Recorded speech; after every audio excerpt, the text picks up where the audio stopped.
que é junto, né, o fone com o microfone, e aí ele pode estar. Então vamos lá. Continuando, pessoal. A gente vai verificar aí, né, todo e qualquer circuito elétrico, pessoal, eles possuem aí três principais elementos, tá? E são os resistores, né, os capacitores e os indutores. Então todo circuito elétrico é composto por isso, né? Seja aí nas áreas industriais ou até mesmo nas áreas aí residenciais. Falou em circuito elétrico, você pode pensar nesses três elementos aí, tá? Então, aqui, ó, o objetivo de identificar os elementos ativos e passivos dos circuitos elétricos, distinguir os resistores, capacitores e indutores a partir de suas características físicas. Então, vamos lá.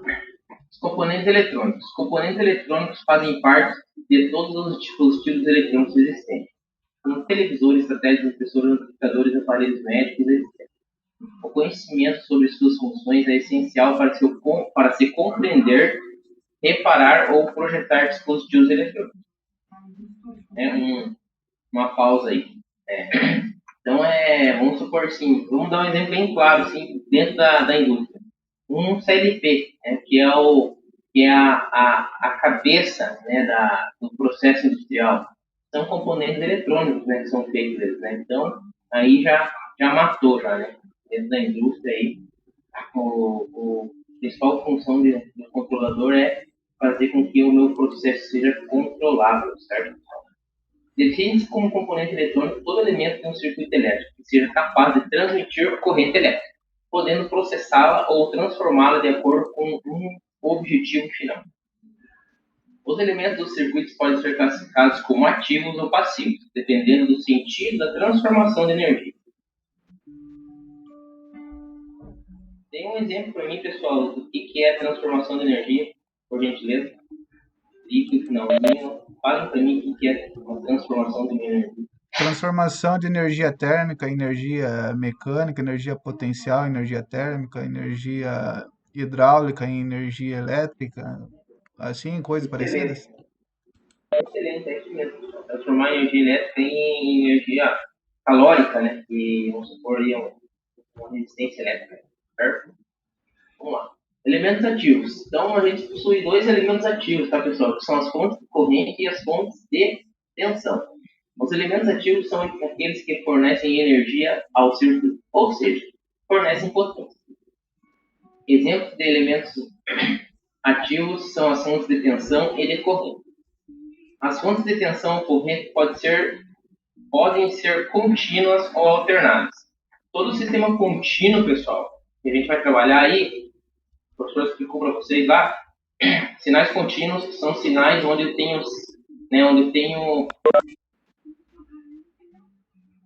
um circuito onde ele é positivo e negativo. Exemplo, baterias, pilhas, né, bateria de carro, são aí correntes contínuas, certo? Alternadas são as correntes alternadas, né, dos sistemas de energia elétrica, né, onde eu tenho aí desde uma alimentação que entra lá na minha casa, 127 volts, 220 volts, né, até as tensões mais elevadas que são utilizadas na indústria, né, 220 trifásico, né, 380, 440, 660, 780, enfim, né, até chegar aí aos valores de fornecimento de energia elétrica aí, que são exemplos aí 13.8, kV, 34,5, 138, enfim, né? Vocês vão aprender isso para frente. Fonte de tensão. A fonte de tensão é um elemento ativo que mantém uma tensão constante entre seus terminais. Os símbolos usados para as fontes de tensão contínua e alternadas estão em luz da figura 4.1 aqui. Certo? Só fonte de tensão e fonte de tensão contínua e fonte de tensão alternada. O símbolo da fonte de tensão contínua é formado por duas barras paralelas, sendo a barra maior o lado positivo da fonte e a barra menor o lado negativo.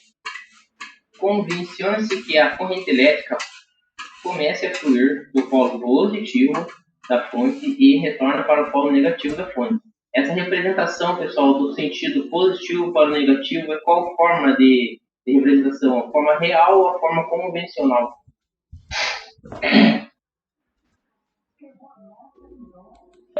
Convencional, professor. A real é do Excelente, negativo para o positivo.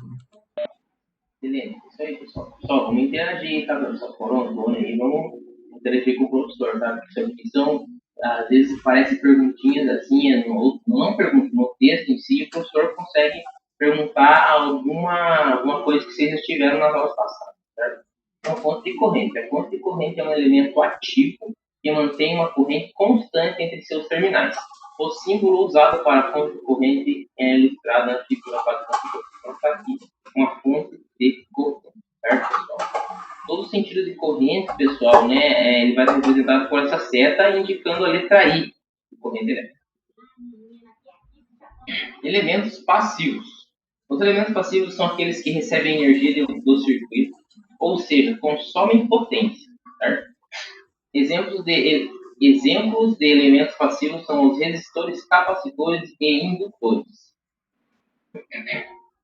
Resistores, né? Então vocês já sabem resistor, o que ele é, para que serve, né, e tal, mas lendo por cima rapidinho ali, o que quer dizer, né? Os resistores são elementos no circuito que apresentam resistência, né? Quando se fala em resistência, o que é? Vai fazer com que tenha uma resistência. Pode falar. Só dá uma atrapalhada e só para avisar que o campus voltou. Maravilha, então vocês postam a lista hoje, eu vou entrar até ver.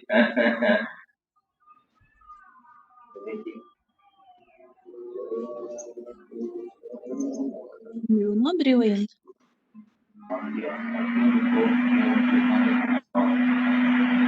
Vou nessa tela aqui e não foi mais. Maravilha, abriu para mim aqui, ó. Beleza? Tranquilo. Vamos manter aí, vamos atualizando aí. Quem não conseguir, depois aí vocês avisam um pouco. Beleza? Aula. Então, o professor estava falando dos resistores, né, pessoal? O resistor tem a função de fazer com que impeça a passagem de corrente elétrica. Vamos lá. Tem como função reduzir de maneira controlada a intensidade da corrente do circuito. Em alguns casos, são utilizados como elementos de aquecimento, né? Já viu isso? Devido à sua propriedade de transformar energia elétrica em energia térmica. Né? Suas principais características: resistência nominal, valor da resistividade do componente em ohms, potência de dissipação, a capacidade de liberação do calor ou potência dissipada nominal dos resistores expressa em watts, certo? A sua tolerância apresenta por percentual, representa percentualmente parte da variação admissível para o valor do resistor. O resistor é um componente passivo mais simples. A letra E representa o componente. Né? Como vocês já sabem aí, o resistor pode ser dos dois tipos. Né? Tem valores fixos ou variáveis. Né? Símbolos gráficos representam a resistência em um circuito. Né? Então, dessa maneira ou dessa maneira. A gente utiliza mais essa maneira aqui, tá? Que é dentro de certo. Capacitores. Um capacitor ou condensador é constituído por dois condutores isolados, as armaduras. Um com carga positiva e outro com carga negativa, dispostos em paralelo e separados por um material isolante ou dielétrico. Utilize-se como material dielétrico o papel, a cerâmica, a mica, os materiais plásticos, o vidro, a parafina ou mesmo o ar. O que é o dielétrico? Né? É uma substância isolante que possui alta capacidade de resistência ao fluxo de corrente elétrica. O capacitor é um dispositivo muito usado em circuitos elétricos por ter a característica de armazenar cargas elétricas. Gravem bem isso aqui, pessoal, tá? O capacitor, então, ele tem o quê? Ele é um circuito elétrico é um dispositivo muito usado em circuito elétrico por ter as suas características de armazenar cargas elétricas, ou seja, energia eletrostática. O capacitor, dependendo da sua característica de construção, pode ser plano, cilíndrico ou esférico. Então, tá aqui, ó. É um capacitor. Existem vários modelos, tá, pessoal? Vários modelos, vários tipos de capacitor, né?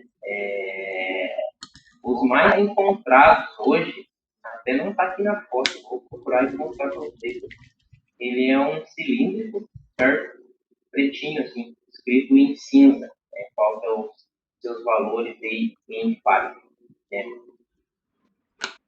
A capacidade de armazenamento de cargas é chamada de capacitância. O símbolo que representa essa grandeza é a letra C. É uma unidade de medida e é em farad. A capacitância de um capacitor é definida como uma quantidade de carga por unidade de tensão elétrica.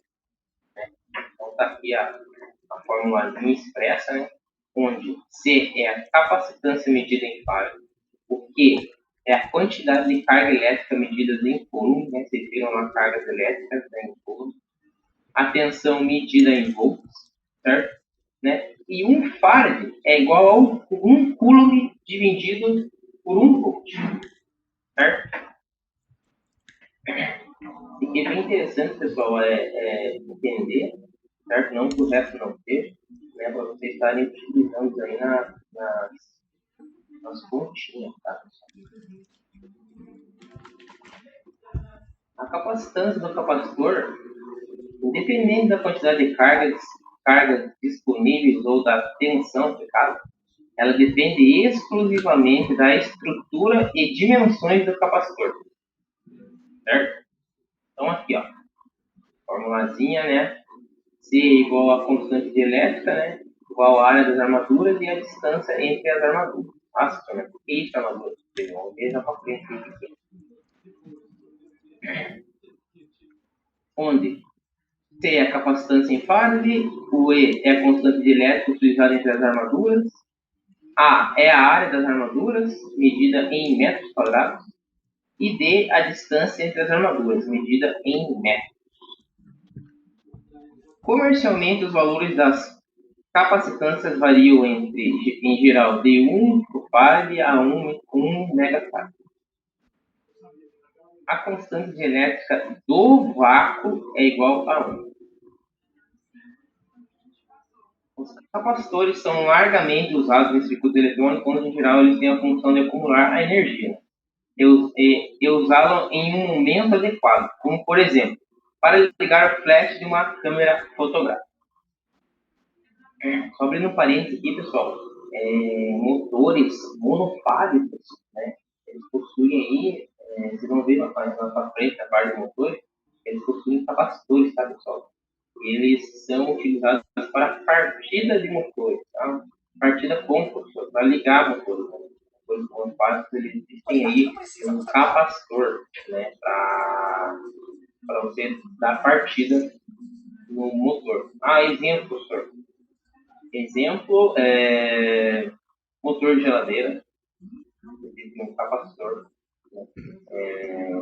Motores, sim, utilizados em residência, né? Tudo onde tem aí motores monofásicos, né? Geralmente aquelas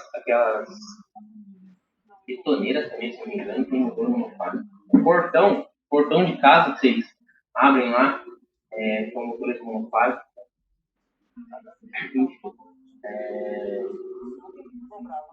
Continuar.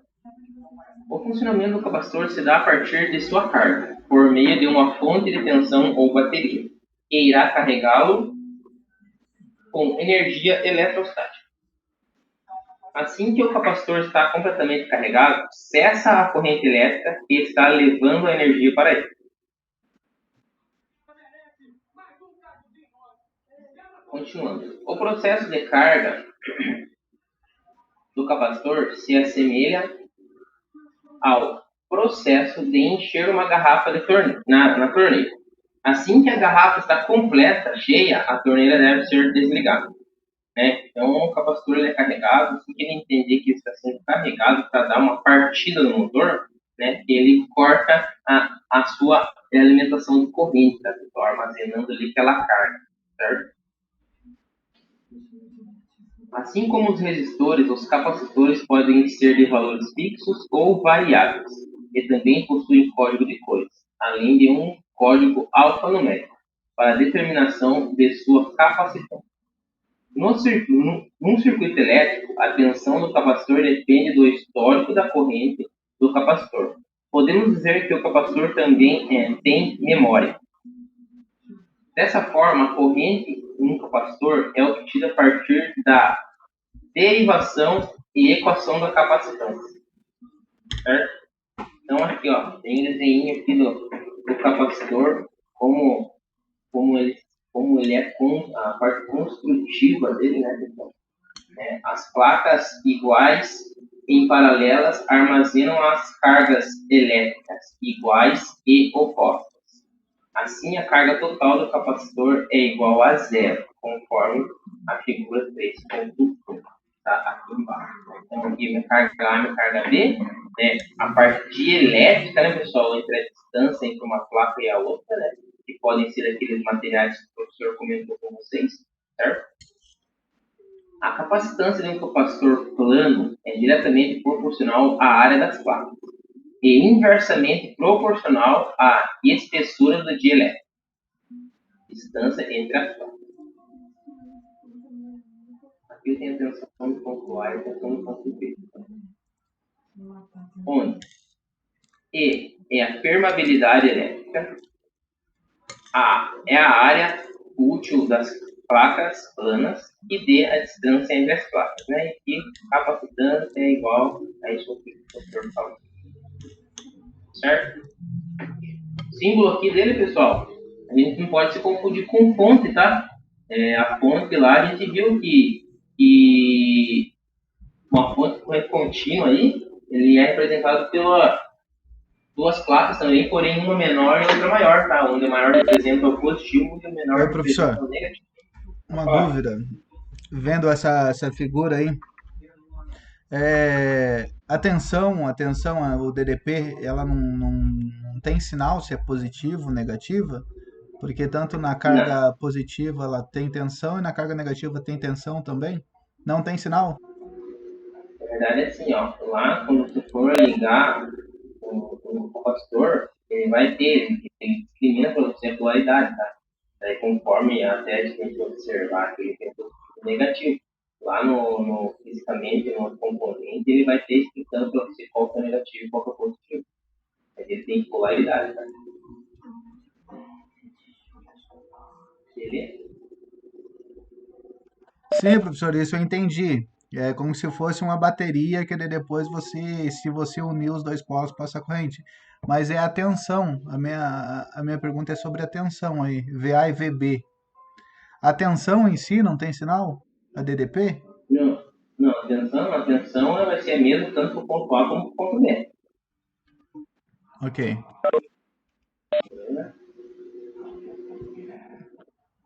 É comum encontrarmos vários tipos de símbolos para os capacitores na leitura. Os símbolos mais comuns são os ilustrados, né? Então aqui, dessa forma aqui, pessoal, né? Mais utilizado aí, ou é esse aqui, ou é esse daqui, certo? Quando se utiliza um símbolo com alguma marcação, como por exemplo um sinal de soma, uma barra escura ou curva, significa que o capacitor tem polaridade. A barra escura ou curvada indica o polo, né, negativo do capacitor. Isso vocês conseguem ver na descrição do capacitor. Geralmente ele é bem desenhadinho, pequeno, né, porque é um componente bem pequeno, mas você consegue enxergar. Então aqui, pessoal, isso aqui é bem interessante a gente prestar atenção aí, está fazendo aí o nosso processo de carga, né? Tem o processo de carga e o processo de descarga de um capacitor, certo? Então, ó, suponhamos um circuito constituído de uma bateria de tensão e um capacitor de capacitância C, duas chaves CH1 e CH2 e uma resistência, conforme a figura 3.2.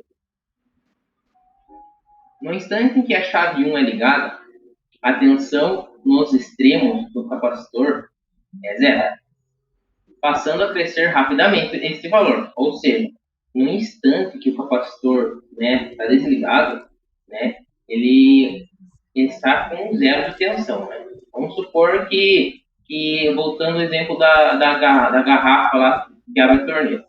A partir do momento que a torneira é fechada, minha garrafa está sem água. A hora que eu abro minha garrafa, começa a encher com água, começa a encher como se fosse um capacitor a tensão, certo? Enquanto a tensão nos extremos do capacitor aumenta, sua carga Q cresce proporcionalmente. O que significa que enquanto a tensão estiver variando nesse sentido de aumentar, a bateria estará fornecendo corrente. Ou seja, na hora que ele chegar no seu valor de tensão, quem sempre faz o capacitor, né? Ele está fornecendo a bateria fornecendo a corrente elétrica. Então, chegou ao ponto que ele seja carregado, ele para. Entretanto, não circula através do dielétrico, pois o fluxo de elétrons se produz no circuito externo ao capacitor, ficando a placa ligada ao polo positivo do gerador com deficiência de elétron e a placa ligada ao polo negativo com excesso. O fluxo de elétrons continuará até que as duas placas tenham adquirido uma carga suficiente para que a tensão entre elas seja exatamente igual e oposta à tensão aplicada. Aquele E ali está representando o E de tensão. Quando isso ocorre, a corrente no circuito se torna igual a zero, sendo, pois, de natureza transiente. É máxima no instante que se liga a chave 1, capacitor descarregado, igual a um curto-circuito. Diminui e tende para zero quando o capacitor estiver carregado.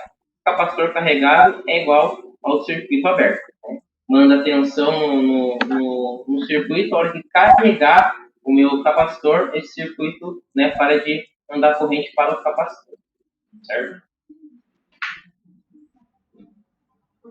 Processo de descarga. É ao contrário do processo de carga, se forem ver. Se abrirmos a chave 1 depois de carregado o capacitor, a tensão nos extremos da placa do capacitor permanece igual à tensão da bateria. Beleza? Mas com o decorrer do tempo, o que vai acontecendo com esse capacitor? Ele vai descarregando, né? Vai diminuindo até anular-se, pois mesmo com os terminais abertos, o capacitor irá descarregar. Isso se deve ao fato de que os materiais que constituem o elétron não são em isolamento perfeito. E uma corrente de fraca intensidade chamada corrente de fuga circula através do elétron. Quando o número de elétrons for igual ao número de cargas positivas em cada placa, a tensão será nula e o capacitor estará descarregado. Certo?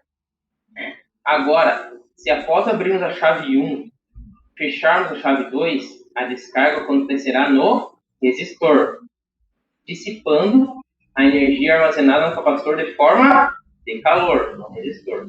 Né? É sempre importante, pessoal, geralmente, vocês observarem aqui, ó, como o professor falou, né, a gente abrir a chave 1, fechar a chave 2, né, a corrente elétrica vai estar circulando aqui, certo? Né? Por corrente de fuga, se esse capacitor não tivesse um resistor, ele ia né, descarregar, né? Mas de uma forma mais lenta. Porém, aqui, ó, o resistor em si, ele tende a quê? Ele tende a resistir a passagem da corrente elétrica e isso aqui, né, vai esquentar e vai se dissipar em forma de calor, certo? No caso aí, em forma de temperatura, né? Vai esquentar o resistor, dissipando. Ah, professor, mas então se eu tivesse dois capacitor, dois resistor, essa capacitância que tem no circuito, ela ia descarregar mais rápido? Ia descarregar mais rápido, certo? Com certeza. Se você tem um aumento de uma resistência no meu circuito, a sua capacitância, ela será, né, a sua capacitância será o quê? Dissipada totalmente nesse circuito. Quanto maior minha resistência, mais rápido descarregará o meu capacitor.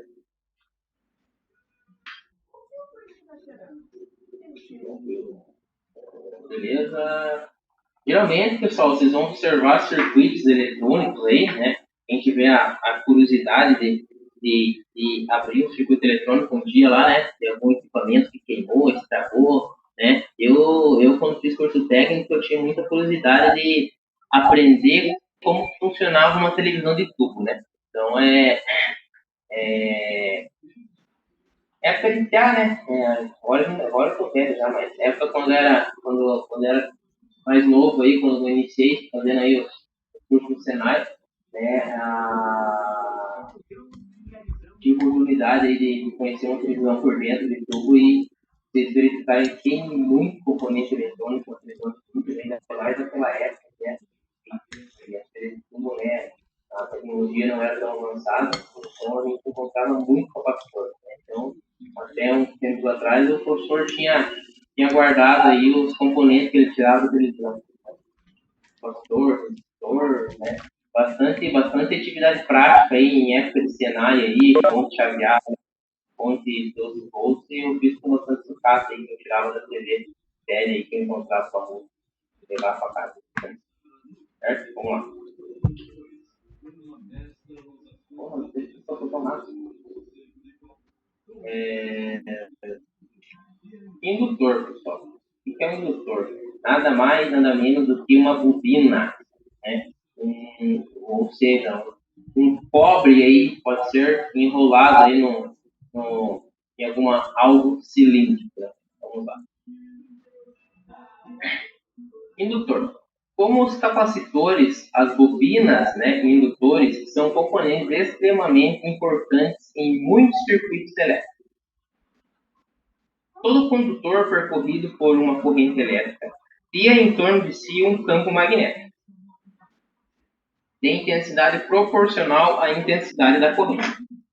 Se necessitarmos aumentar a intensidade do campo magnético, sem aumentar a intensidade da corrente, basta enrolar uma ou mais espiras, né, voltas de fio, né, conta-se como espiras, né, em torno de um núcleo, né, que pode ser de ar, ferro ou fibra, certo?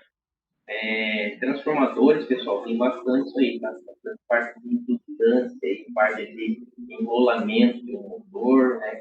A gente vai ver para frente isso aí. A principal função de um indutor é impedir a mudança de um sinal elétrico, tanto no sentido que está fluindo, quanto na amplitude desse sinal. A indutância é medida em N. O símbolo que representa essa grandeza é a letra L. Indutância é a capacidade de armazenar energia no campo magnético de condutor, no caso da bobina, percorrido por uma corrente elétrica. Assim como a capacitância, a indutância depende somente de fatores geométricos. A indutância de uma bobina depende da maneira como ela é constituída, ou seja, o seu formato, número de espiras principalmente, e eventual existência de um núcleo de material ferroso ou outros materiais que apresentam propriedades magnéticas. Então está aqui, ó. Tem um indutor. Vocês podem ver aqui que no caso ele está apresentando aqui o corpo cilíndrico, né, a distância, né, as dimensões, né, consideradas a distância. O cálculo da indutância é dado pela seguinte equação: L igual 1,27, 1,257 vezes um número de espiras ao quadrado, vezes a área da secção transversal. É a área aí do meu núcleo, né? Está sendo enrolado aí a minha bobina. Divididos por 10 elevado à oitava vezes o comprimento do enrolamento, né? Vezes aí o tamanho do comprimento em metro, certo? Esse valor aqui, pessoal, é valor fixo, tá? Da indutância que está aí no meu cálculo, tá, pessoal? Tranquilo. O armazenamento de energia magnética em um indutor corresponde ao armazenamento de energia elétrica num capacitor. Como nos capacitores existe uma independência entre a tensão nas extremidades do indutor e a corrente que circula por ele. O indutor não aceita variações bruscas de corrente, logo quem varia é a tensão. A tensão no indutor é dada por tensão no indutor é igual a indutância é igual a variação da corrente no intervalo de tempo, né? A variação da corrente em um intervalo de tempo, certo? Essa variação de corrente, pessoal, e determinação do intervalo de tempo, ele é dado, tá, no exercício, tá? Você vai te falar lá que tem uma corrente X, né, em um intervalo determinado, um intervalo de X determinado, tá? Aplicar aí na fórmula mais justa. Nossa, e essa integral, hein, professor? Quanto mais rápido variar a corrente numa dada variação de tempo, maior será a tensão nos terminais do motor. Nossa, importante. Quanto mais rapidamente variar a corrente em uma certa variação de tempo, maior será a tensão nos terminais do motor. Então, a corrente é dada por corrente é igual a 1 sobre a impedância, né? Explicado aí pela integral, né, do instante zero até o instante final. Então, aqui vocês já têm, já aí, com certeza, viram bastante lá nos cálculos integrais. Sabe? Fiquem tranquilos aí que não é difícil aí fazer cálculozinho, né? E até porque a gente está passando por conceitos aí, tá? A tensão de tempo, né, no caso do T aqui, mais a corrente do instante inicial. Os indutores são usados extensivamente em circuitos analógicos e processamentos de sinais, incluindo recepções e transmissões de rádio na partida de lâmpadas fluorescentes, né? 2 ou mais indutores acoplados em um isolante formam um transformador, né? Igual eu falei para você, pessoal. Dentro do transformador, a gente vai ver, né, um pouquinho para frente, aí na parte do motor, para ver se fala um pouquinho de transformador para vocês, tá? Transformador nada mais do que são placas, né? Indutores. Com determinados números de espiras, né? E onde vai ter uma indutância ali entre essas placas, né? Fazendo com que eu tenha minha variação de tensão, né? Tensão primária e tensão secundária, tá? Não se atentem muito aí que eu estou falando de transformador, porque não é o objetivo da aula por enquanto, certo? Os indutores apresentam alguns inconvenientes. São pesados e volumosos, sua resistência não é desprezível, induz tensões indesejadas em outros elementos, né? Já vi muita situação, pessoal, de chuveiro elétrico, tá? Em relação a outros, a tensões indesejadas em outros elementos. Até teve uma época, lá atrás, né, não cheguei a ter e a comprar, mas tinha alguns chuveiros, pessoal. Eu vi quando se aplicava uma tensão, né, em cima do circuito, onde tinha indutores, né? Eu não lembro como que era a construção da pessoal desse chuveiro. Eu sei que era um fabricante, não sei se era famoso ou não. Ele, dependendo da variação de tensão, né, que ocorria no circuito, nos elementos aí, ele queimava alguns componentes aí de outras cargas aí ligadas no meu circuito. Vamos supor um exemplo, né?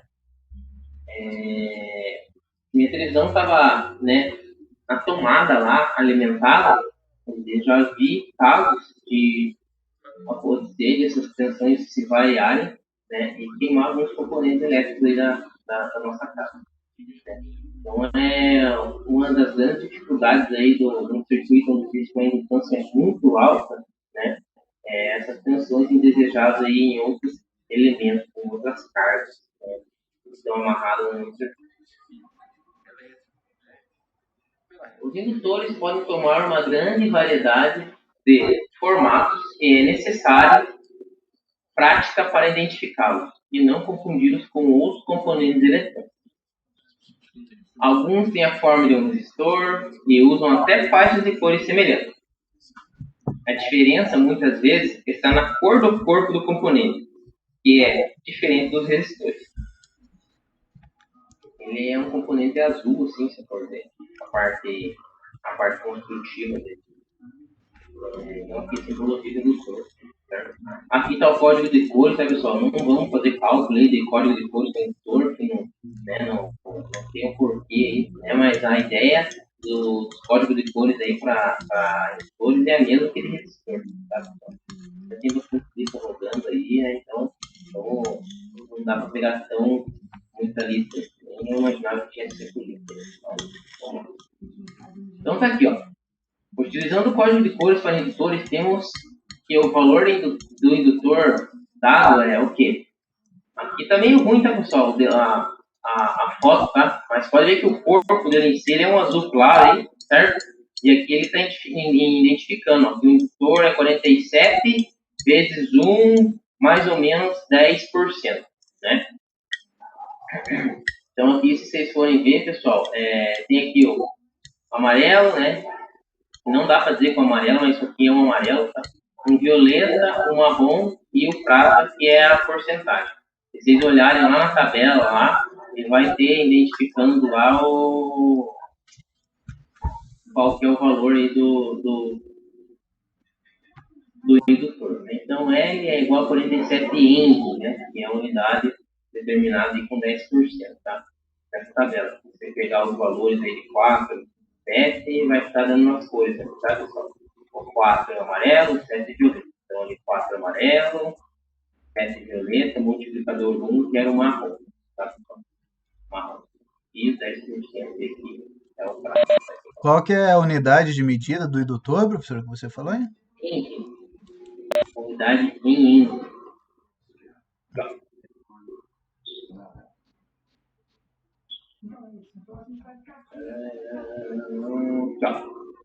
A indutância é medida em Henry. Beleza? E só para ter uma noção, o Henry é tipo o quê? Qual a unidade por unidade que chega nela? Na verdade, sim, cara. Henry, né, foi homenagem a algum cara também, sabe? Como se fosse em ohms lá, o nome do cara em ohms lá, a tensão, que era o antigo volta lá que eles falam, em homenagem ao cara que fez a teoria da indutância. Ok, valeu, professor. Não seria aquele Faraday pelo tempo? Não. Eu posso dar uma pesquisada sobre essa teoria aí da indutância para vocês. Não, professor, pode ficar tranquilo, que daí eu vejo aqui depois aqui, dou uma olhada. Pode ficar tranquilo. Maravilha. Então aí, pessoal, resumindo, os componentes passivos de um circuito elétrico são resistores, capacitores e indutores.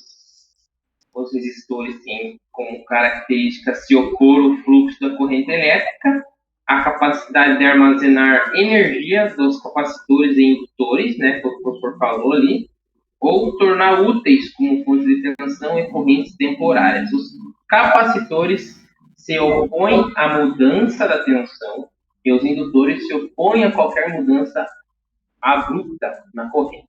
Todos esses componentes possuem código de cores para a determinação de seus valores. O professor perguntar lá sobre elementos passivos de um circuito elétrico aí, por favor, lembre-se aí da resistores, capacitores e indutores. Eu aprendi de uma forma assim, o professor que eles falavam RIC, né? RCI, né? Qual que é os componentes passivos do circuito elétrico? É o RIC. Resistor, capacitor, indutor. Só para dar uma esclarecida assim, professor, resistores, eles bloqueiam a passagem da corrente, que a corrente vai procurar um caminho mais fácil. Se tiver um resistor maior, vai para o resistor menor, eles bloqueiam a passagem da corrente, bloqueadores. O maior aí a tua resistência, maior vai ser a tua... É tipo um bloqueador, maior bloqueador de passagem de corrente, então. Ele bloqueia. Isso. Capacitor armazena energia, né?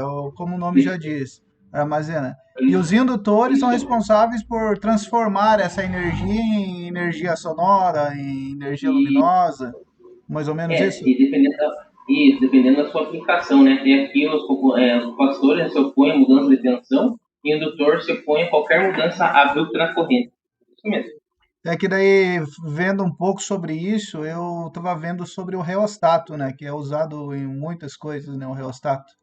E eu notei que o reostato também, não sei se eu pesquisei certo, ele é usado para o volume das coisas, né? O volume do. Hoje não é muito difícil você achar um botão de volume, mas era reostato, né? Que daí você aumentava a potência sonora do aparelho.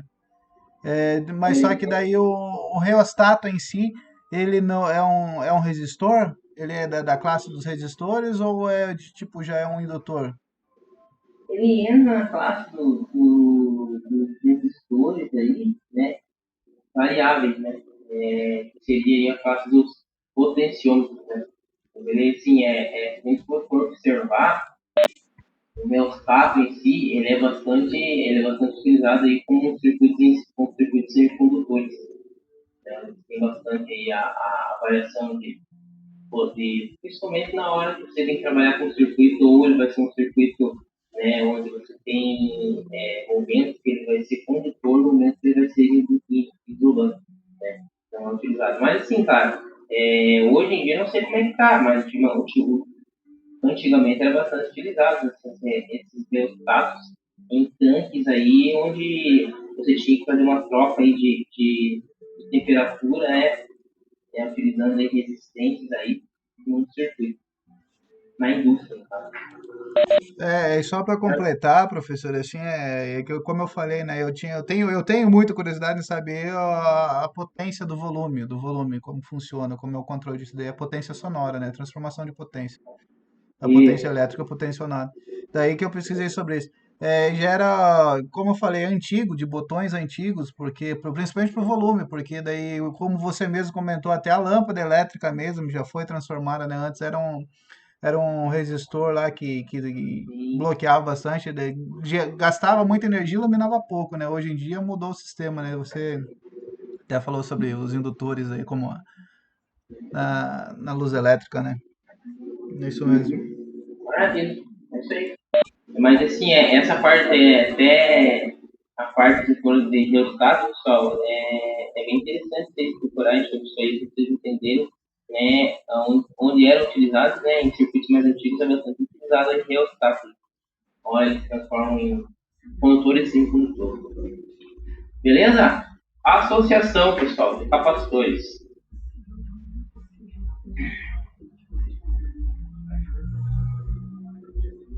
Então, capacitores, pessoal, é o inverso de resistor. Circuito em série, né? Dois ou mais capacitores constituem uma associação em série, quando estão ligados de modo que a mesma corrente percorre cada um deles. Então, ali, carga 1, né, capacitância 1, 2, 3, carga 1, 2, 3, tensão 1, 2, 3. Né? Então, tá aqui. Aqui eu representei com 3 capacitores, mas aqui está com 2, só para vocês entenderem, tá? O sentido do fluxo. Então, o sentido da minha corrente, né, do positivo, né, para o negativo, de uma forma aí convencional, onde eu tenho meus 2 capacitores, né, encontrando aí uma capacitância equivalente. Na sucessão em série, cada um dos capacitores armazena a mesma quantidade de carga, enquanto a tensão nos terminais, né, é igual à soma das tensões dos capacitores associados. Então, a carga 1, a carga 2, a carga 3, elas sempre vão ser iguais, né? E a variação da tensão aí de V1 mais V2 mais V3 é igual à tensão total, certo? Se vocês observarem, né, eu tenho a mesma situação, né, com relação aos resistores, certo? O inverso da capacitância equivalente à associação em série é igual à soma dos inversos das capacitâncias dos capacitores associados, né? Então, no circuito em série, eu vou ter que como eu vou utilizar, né, para mais de 2 capacitores, né, dá até a quantidade nominal ali, a quantidade certo? Para N capacitores associados em série, podemos determinar a capacitância equivalente através da seguinte expressão. Né? Então, o capacitor, mesma coisa, pessoal, aí para associação de resistores, né? Mas ao inverso, tá? A regra de associação em resistor para esse tipo é em paralelo, tá, pessoal? Porque a gente viu lá a utilização dessas duas fórmulas, né? No capacitor é o circuito em série, certo? Então, é o valor do capacitor dividido pela quantidade, pelo número de capacitores no circuito, certo? Que a gente não tem valor, né? Para botar capacitor. Para a associação de dois capacitores em série, podemos determinar a capacitância equivalente através da seguinte expressão, né? Então, o famoso produto pela soma, né? Então, a capacitância é igual ao capacitor 1 multiplicado por capacitor 2, dividido pela capacitância do capacitor 1 mais o capacitor 2. Tanto faz, tá, pessoal, está falando capacitância ou capacitor, tá? É a mesma coisa, tá? Encontrar o capacitor, encontrar o valor do capacitor, encontrar o valor da capacitância. Isso aí é diferente, né? Os dois estão falando aí relacionados à capacitância. A capacitância. Então, tá aí. Essa é a associação em paralelo, né, pessoal? Ou seja, vocês podem observar que é o contrário do resistor, né? Dois ou mais capacitores constituem uma associação em paralelo quando estão ligados de modo que a tensão da associação é a mesma de cada um dos capacitores, né, conforme a figura 3.2, né? Então, representando aqui os três capacitores, né? Aqui eu representei dois, né? Utilizando aqui o mesmo modelo do de cima. Porém, nos capacitores em paralelo, o que vai ser feito? Capacitor 1 mais capacitor 2. Tendo aí uma capacitância equivalente, certo? Então, dessa forma. A carga total da associação em paralelo é igual à soma das cargas dos capacitores associados, enquanto a tensão nos terminais é igual à tensão dos capacitores. Né? Então, aí, Q é igual a Q1 mais Q2 mais Q3, né? Mais a quantidade de valores de carga, né? Enquanto a sua tensão 1 é igual a tensão 2 igual a tensão 3. Né? Se vocês observarem aqui no outro, aqui, pessoal, então, o valor de tensão ali vai ser a soma, né? Para a série vai ser a soma das tensões e para o paralelo vai ser os valores iguais para todos os capacitores. A capacitância equivalente da associação em paralelo é igual à soma das capacitâncias associadas. Então, soma-se, né, os capacitores. Capacitor 1 mais capacitor 2, né, é igual a capacitância equivalente. Caso aqui, capacitor 1 mais capacitor 2 mais capacitor 3.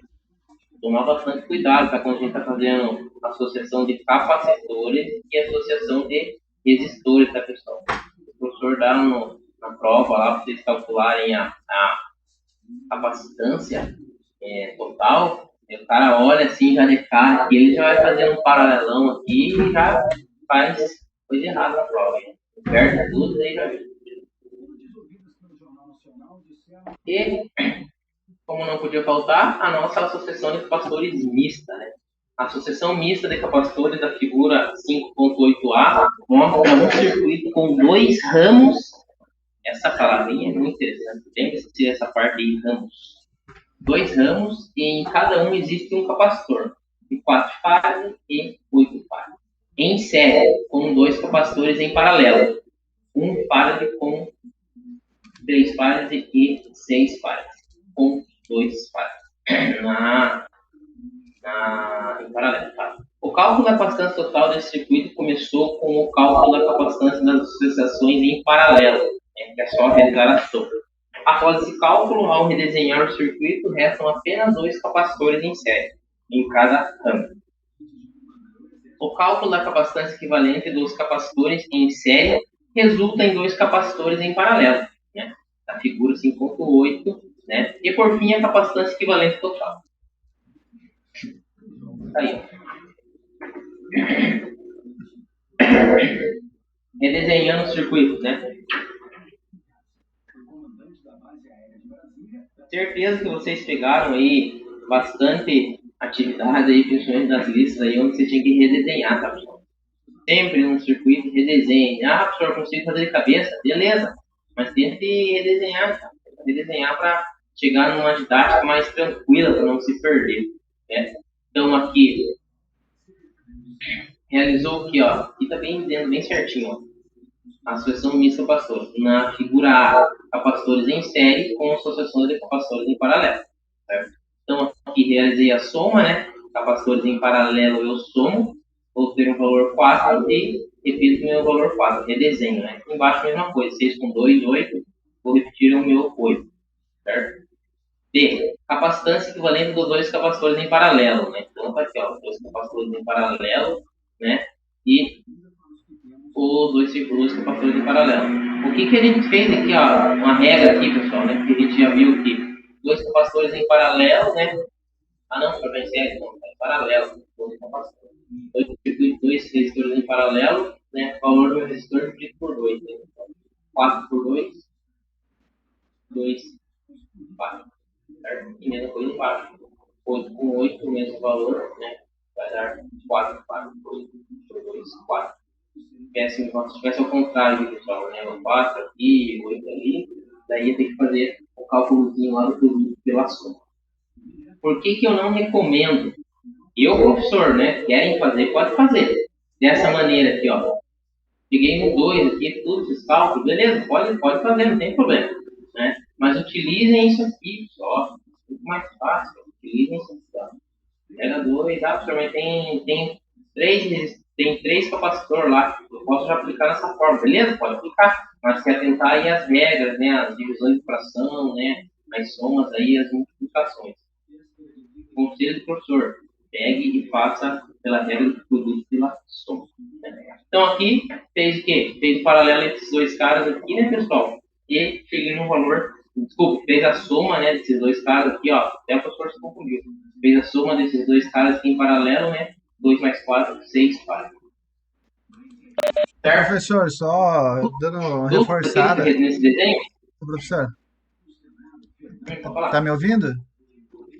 Tô te ouvindo, tá? Tô te ouvindo. Dando uma reforçada no que você falou aí, é matemática mesmo isso daí. Se você pega o produto pela soma ali de dois valores iguais, o produto pela soma sempre vai dar metade deles.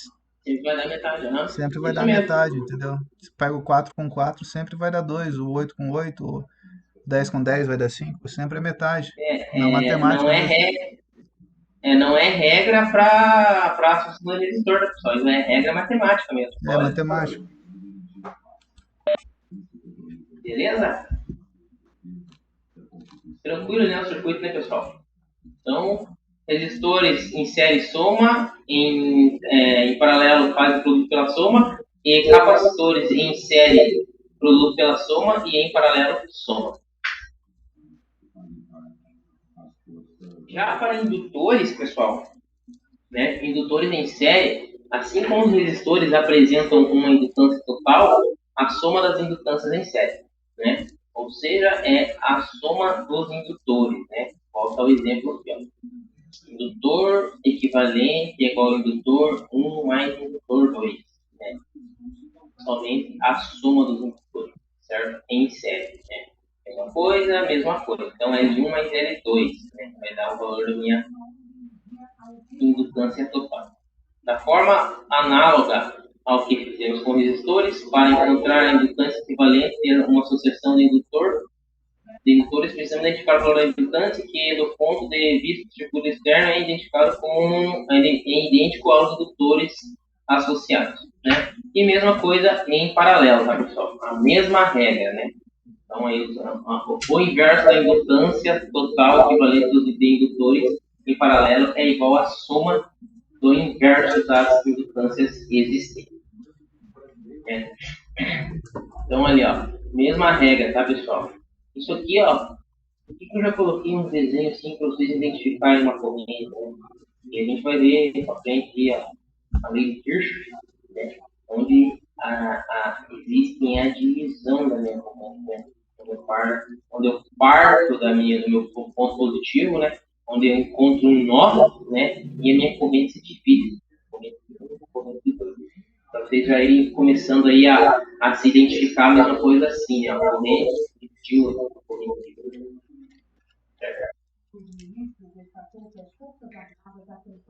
Mesma coisa, pessoal. Né? Aquela mesma fórmula lá que eu utilizava para o resistor, né? Porém, o professor sempre passa aquela regra, né? De utilização do produto pela soma, que é tá?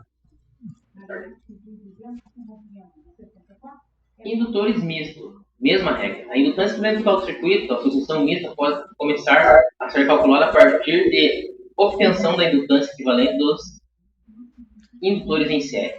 3, né, microhenry e 2 microhenry.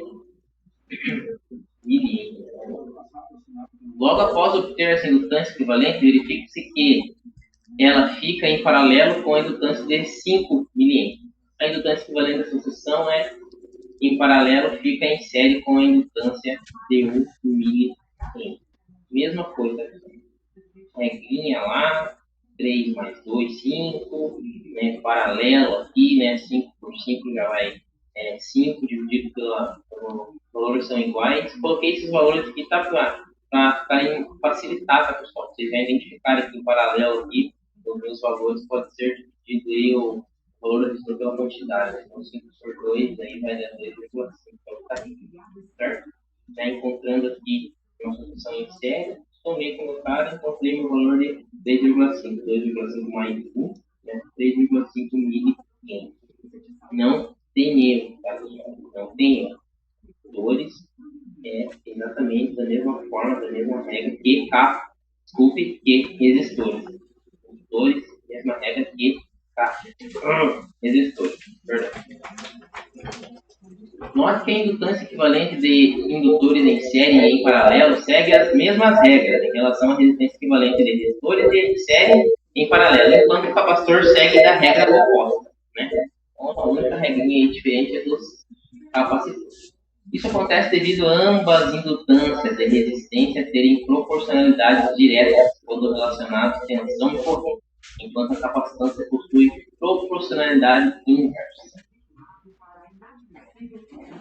Na associação em série de resistores e indutores, onde existam apenas dois componentes com o mesmo valor, o valor equivalente da associação será igual ao valor do componente dividido por 2, né? É que vocês estão carecas de saber. Essa regra também vale para dois capacitores com a mesma capacitância conectados em paralelo. Tá? Resumindo, os elementos passivos do circuito podem ser associados em 3 tipos de configurações: em série, paralelo ou misto. Os resistores, quando associados em série, devem ter seus valores somados para obter a resistência equivalente total. O cálculo da indutância equivalente total de um circuito em série é feito da mesma forma que o cálculo de resistor em série. Né? É igual para os dois, que é igual ao cálculo da capacitância equivalente total dos capacitores em paralelo. Todo circuito de associação com componentes em paralelo deve-se inverter a soma do inverso das resistências e indutância. Esse cálculo é igual ao realizado na associação em série de capacitores. Certo, pessoal? 3 elementos que a gente utiliza aí a associação de resistores, elementos passivos no circuito elétrico: resistor, capacitor e indutor. Certo? É tranquilo, pessoal. É só seguir a regrinha aí e não tem erro de calcular. Né? Vamos ter mais dificuldades aí a hora que a gente aplicar valores de tensão, né, nos meus circuitos. Certo? Dúvidas? Eu não coloquei isso. Professor, pode perguntar, vamos lá. No slide anterior, até você estava mostrando, temos ali a... Aí, no último ali que você mudou, antes de mudar o... Não, você estava mostrando uma figura ali. Não, só para comentar a questão da importância naqueles desenhos, é a nomenclatura, né, que nem ali você tem... nessa figura não vai ter, né? É naquela última que você mostrou antes, essa daí, isso. A importância da gente ter até a nomenclatura, né? Dos indutores, né? Dos resistores, né? Deixa eu poder o L1, L2, o LN.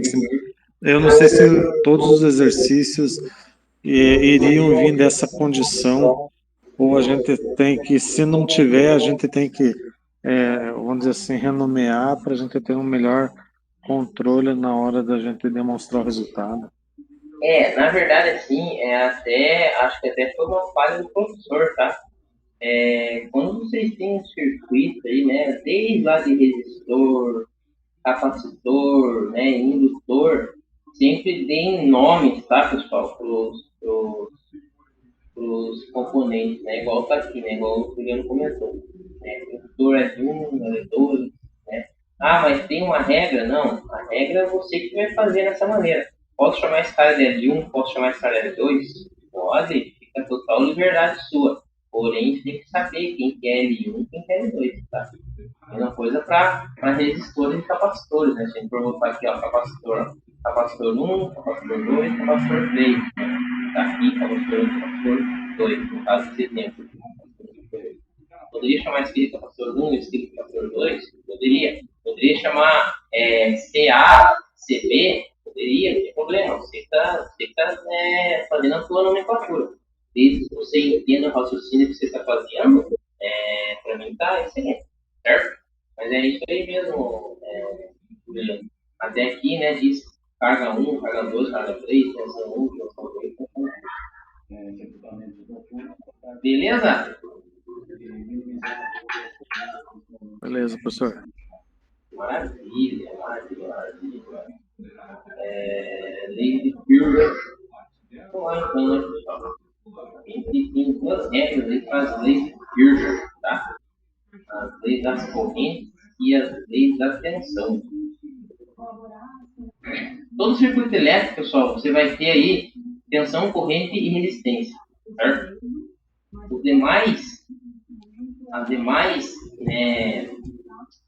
demais resultantes vão vir conforme o que você está calculando, certo? Exemplo, potência, né?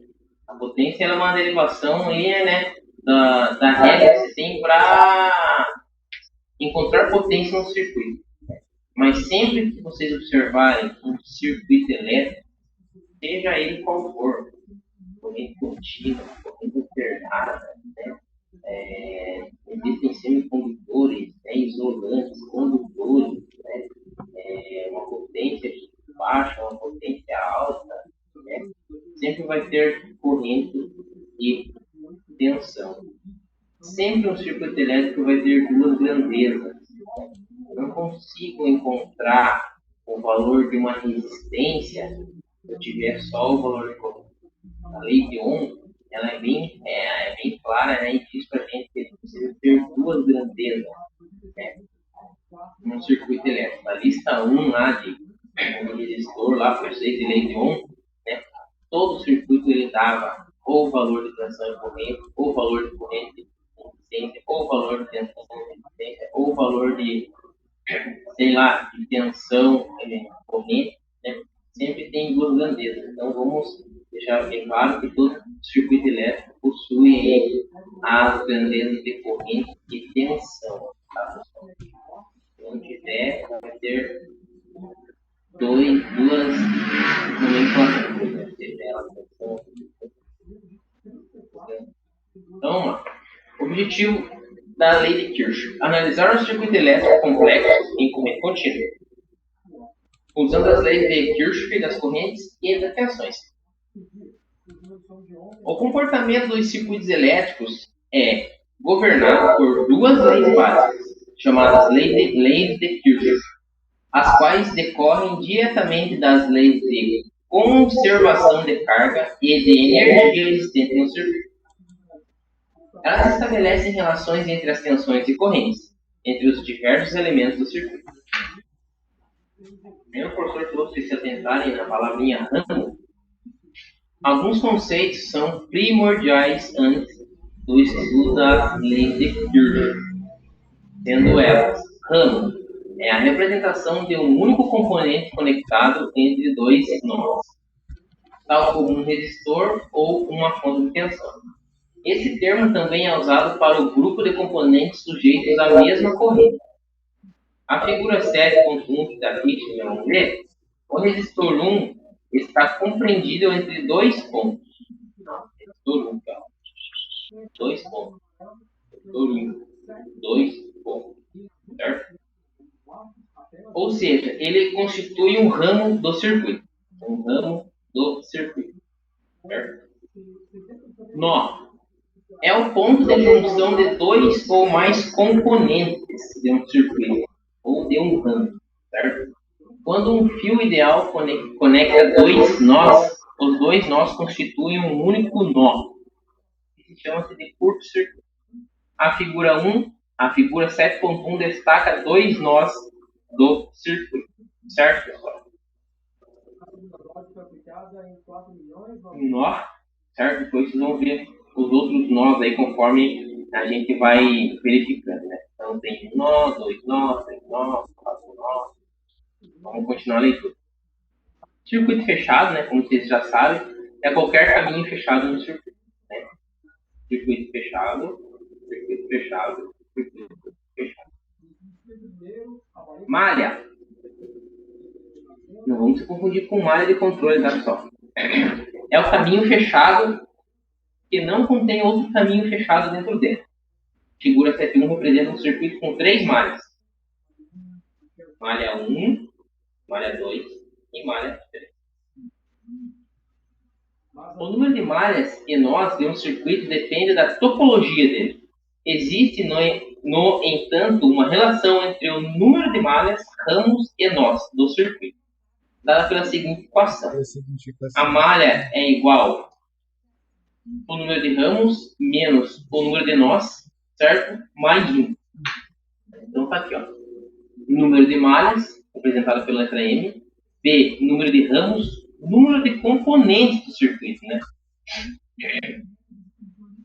N, número de nós, número de conexões existentes, conexão 1, 2, 3, 4. Usando a relação do número de malhas, na figura 7.1 temos malha é igual ao 6, que é o quê? B, número de ramos, certo? Que a gente tem no circuito. Menos 4, que é o número de nós, certo? Mais 1, que é da forma, certo? Então aí, 6 menos 4, mais 1, 3. 3 é o número de malhas que eu tenho no circuito. Então, sempre que vocês utilizarem essa regra aí, então, no final tem que dar a quantidade de malhas que tem o meu circuito, certo? Vamos lá. Então, aqui, pessoal, eu tenho... Por que são 6? Número de ramos, número de componentes do circuito. Então, tem uma fonte, 1, 2, 3, 4, 5, 6. Uma fonte de tensão com 5 resistores, né? Então, a quantidade de componentes do meu circuito. Tranquilo aí, né? De boa, né? Dessa forma, comprovamos matematicamente que o circuito possui 3 malhas. Malha 1, malha 2, malha 3. De boa. O que a lei de Kirchhoff das correntes nos fala? A primeira lei de Kirchhoff é a lei das correntes que anuncia o quê? A soma das correntes que chega a um nó. O meu ponto está aqui. O nó está aqui, ó. Certo? Exemplo. Meu nó está aqui, ó. Meu nó está aqui. A soma das correntes que chega a um nó é igual à soma das correntes que saem do mesmo nó. Considerando-se que as correntes que chegam a um nó como positivas e as que saem como negativas. Professor, não entendi agora, entra positivo e sai negativo. Aqui, pessoal, ó, a corrente está entrando aqui, ó, circulando, né? Tendo-se uma forma positiva e chegando de uma forma negativa, né? As correntes circularam aqui no circuito inteiro de uma forma positiva e chegando de uma forma negativa. Né? E no Distrito Federal, o estoque de analgésicos está em situação crítica.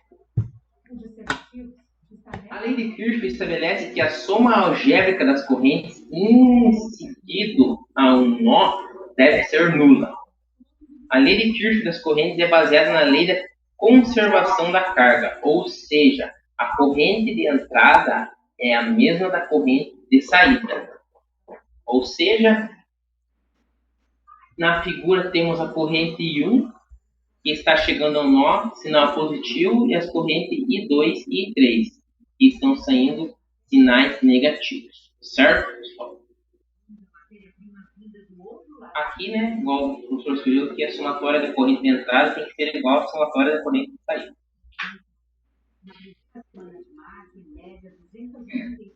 Na figura 7.2, temos que a corrente 1 está chegando ao nó, sinal positivo, e a corrente 2 e 3 estão saindo com sinal negativo.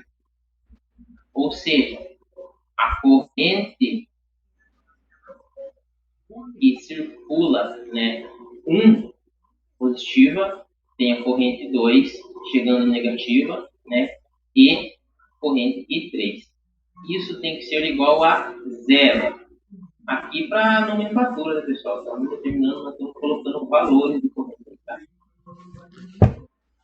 E a gente sabe que I1 nada mais do que é a soma entre a corrente I2 e I3. Né?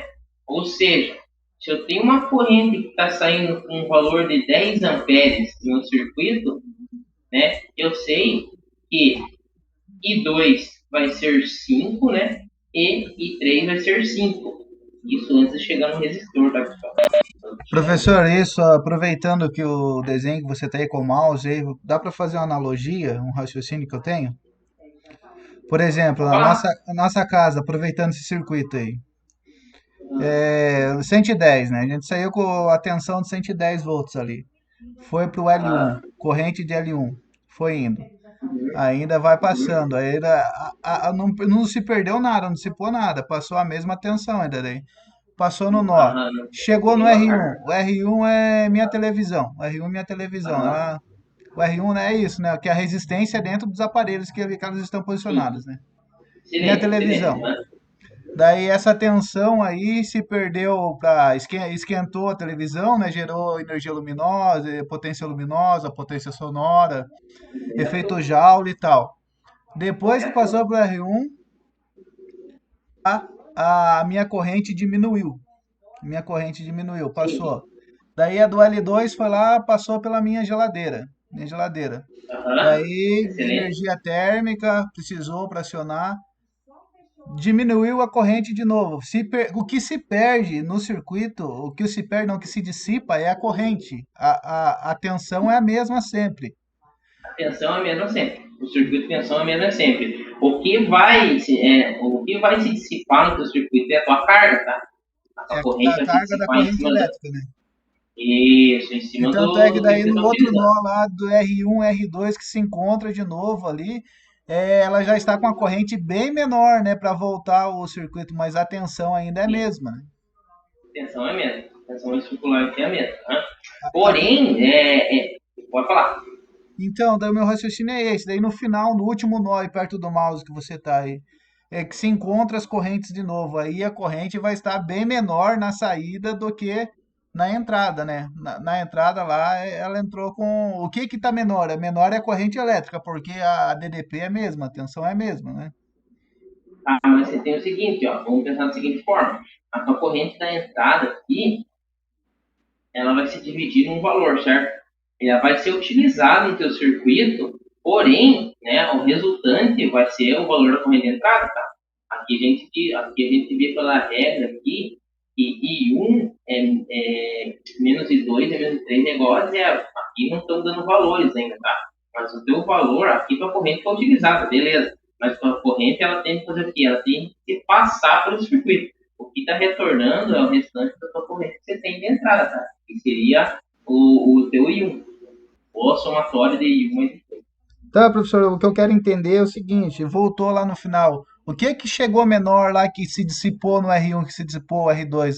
Dissipou a minha corrente ou dissipou a minha tensão, que gerou a potência ali, a potência? Dissipou a tua corrente, né? A tensão nunca vai ser variada. O que vai ser variado vai ser a tua corrente, dependendo da resistência que tem teu equipamento. Daí gerou a potência. Daí para isso, então, ela puxou mais rápido, então, a potência da tensão. É por isso que eu gasto mais energia elétrica. Daí, dependendo da potência que eu usei, né? Ela puxou. Mais corrente elétrica. Consumiu mais corrente elétrica. A corrente é a mesma, então consumiu mais corrente elétrica. Esse é que é o raciocínio que eu quero chegar. A tensão é a mesma, né? Tensão é a mesma. O que você vai consumir mais é a sua corrente. daí eu consumiu mais da corrente, daí pô, tem que dar igual, tanto a entrada quanto a saída, mas só que eu, na R1 e na R2 eu fui obrigado a puxar mais corrente elétrica desse circuito, não necessariamente, Sim. daí que vem o gasto para mim. Se for com componentes aí com cargas diferentes, vão ser correntes diferentes, né? Por cargas, se for dois forno elétrico aí com a mesma potência, né, a sua corrente vai ser a mesma para as duas. Estou dando um exemplo, se você tiver duas cargas com o mesmo valor. Beleza? Ok. Positivo. E aí, pessoal, temos aí lei de Kirchhoff das tensões, né? A segunda lei de Kirchhoff é a lei das tensões. Né? Pode ver, pessoal, todo circuito elétrico, né, tensão e corrente caminham junto, né? Sempre. A tensão elétrica vai empurrar aí, ó, fazer com que os seus elétrons, né, se caminhem de forma ordenada dentro do circuito, né, gerando aí minha corrente elétrica, né? Porém, existem os carinhas chamados cargas, né, resistores, que sejam aí, que vão fazer com que essa corrente tenha dificuldade, né, se passar por dentro da sua carga, seu elemento. A segunda lei de Kirchhoff é a lei das tensões, que anuncia o quê? Que a soma das tensões ao longo de um percurso fechado qualquer, né, é igual à tensão total que está sendo fornecida a esse percurso. Ou seja, a lei de Kirchhoff de tensão estabelece que a soma algébrica da tensão é igual ao percurso fechado, é nula, a tensão é igual a zero, certo? A soma das tensões dos resistores da figura 7.3 é igual à tensão que está sendo fornecida ao percurso. Convenciona-se que a tensão é positiva na extremidade onde a corrente entra no componente. Né? No caso ali, pessoal, eu tenho o meu exemplo do meu circuito aqui, né? Onde eu tenho um circuito fechado, né? Com uma tensão de entrada de 12 volts, né? Tenho aqui uma tensão aqui de 10 volts, uma tensão de 10, uma resistência de 10 ohms, né? E a minha tensão para o circuito. Por que aqui, professor? São dois resistores com o mesmo valor, tá, pessoal? Por isso foi estabelecido aí o valor de tensão. Né? Onde o quê? Onde a corrente é de 1 ampere, né? Tensão de 12 volts é igual a 2 volts mais 10 volts, né? Que soma-se o valor total de 12 volts da fonte. Esse valor de 12 volts é estabelecido aqui, tá, pessoal? Cada circuito lá vai ter seu valor estabelecido de tensão, tá? Pode ser 9 volts, 4 volts, né? Ou seja, a tensão de entrada é o mesmo valor de tensão de saída. 12 volts é igual a 12 volts. Tensões ao longo de um percurso fechado. Eu digo assim para vocês, pessoal. Já havia utilização bastante das leis de Kirchhoff para tensão, mas a gente, quando cai aqui, nesse cara aqui, que é a associação entre corrente e tensão, a gente utiliza os dois, tá? A gente consegue fazer a análise de um circuito onde você vai ter as duas leis juntas. A lei de tensão, de corrente e a lei de tensão. Então, aqui. Número de equações do circuito. A lei de Kirchhoff de corrente e de tensão são muito úteis na análise de circuito, porque a partir desses conceitos podemos achar as correntes e tensões de cada componente do circuito. O número de equações que descrevem um circuito depende da quantidade de malhas existentes no outro circuito. Quantas malhas que eu tenho nesse circuito, pessoal?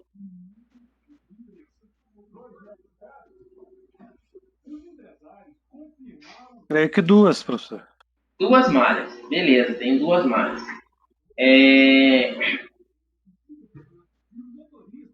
Continuando. O número de equações que descrevem o circuito depende da quantidade de malhas existentes no circuito. Um circuito com 2 malhas necessita de 2 equações para serem descritos matematicamente. Um circuito com N malhas necessitará de N equações. Ou seja, se eu tivesse 3 malhas aqui, seriam 3 equações que eu iria realizar matematicamente. Né? Então aqui, pessoal, caiu em lei de Kirchhoff, análise do circuito. Analisar o circuito, o que está entrando, o que está saindo, e boa. Deixa eu só fechar minha janela aqui, que começou a chover aqui, pessoal.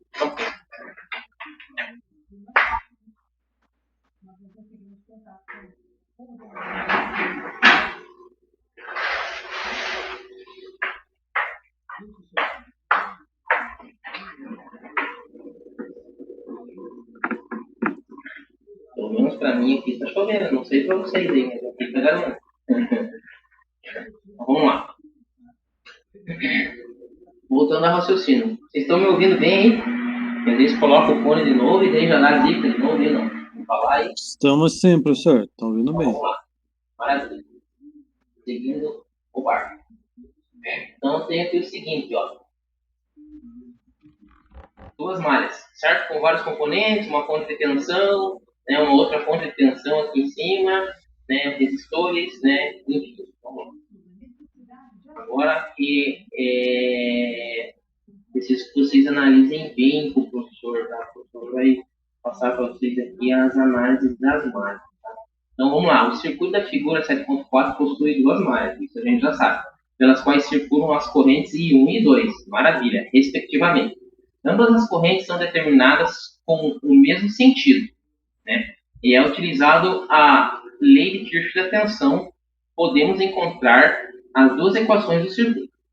Será adotado o sinal das tensões igual ao da extremidade, onde a corrente chega nos componentes.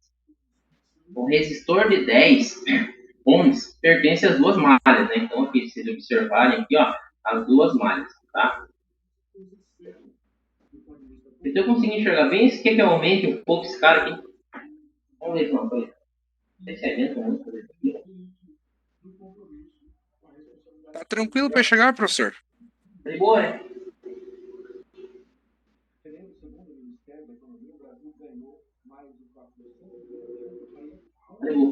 Então aqui, ó.